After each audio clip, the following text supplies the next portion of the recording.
he talks a lot about how a moral law implies a moral lawgiver, hence Right. God.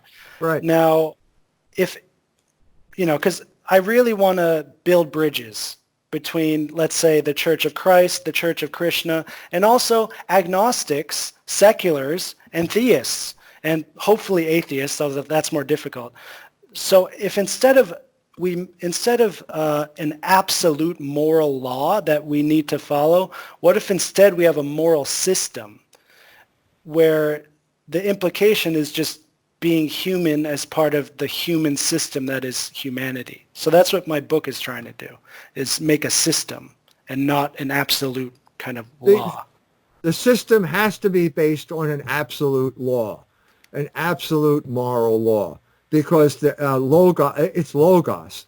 The logos of action is called practical reason. It's another word for morality.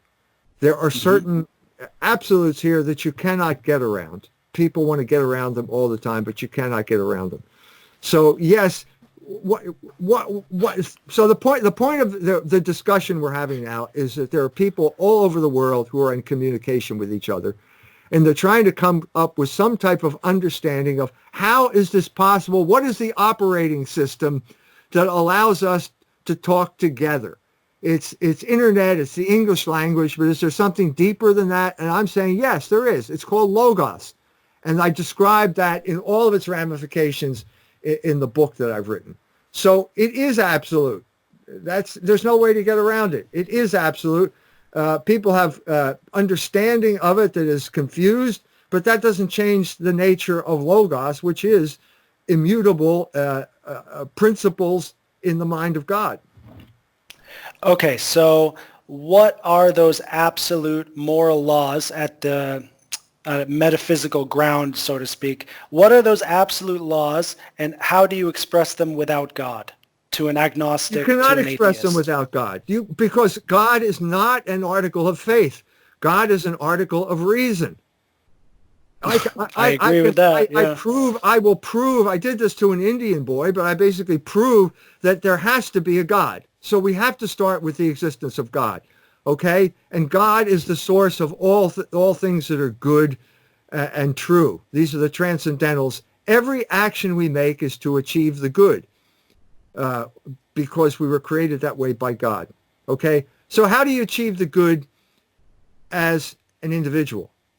That's called ethics. There are certain rules that you have to follow based on your existence as a human being. So you have a body. The body has certain organs. The organs have a certain logos. So if you want to achieve the good in terms of your stomach, you have to limit the amount of food you take in according to rational principles. You have to limit the amount of drink you take in, especially if it's alcoholic. Otherwise, you will lose your rationality. Same thing is true of sexuality.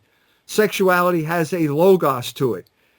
It's created for procreation. Okay, that's how you achieve. You follow these laws, and that's how you achieve the good as an individual. As a family, it's according to you would call it, the Greeks call it economics, or the law of the household, or what we would call economics in some sense or other. And then finally, the final way you achieve the good is part of a state, and that's known as politics. So these are the three ways that you achieve the good. So a lot of what you were like, as far as limiting how we eat and sex and all this stuff, that's all covered by Aristotle's virtue ethics. Right. But at no point does Aristotle mention God. So what do I do with that? Well, it wasn't clear to him what the God's relationship was to creation. That's why he didn't mention it. That's all been cleared up by the Trinity and the Incarnation. So, but he was smart enough to understand. I mean, Aristotle's understanding of ethics was basically archery. Yeah. Basically, you have the bow and arrow. There's a target. You can miss it by going to one side or miss it by going to the other. The idea is to go right down the middle, so you can be someone who laughs too much, in which case you're a buffoon, or you're someone who doesn't laugh at all, and that's wrong too. You have to go right down the middle. That's the whole point of the Nicomachean ethics. Exactly.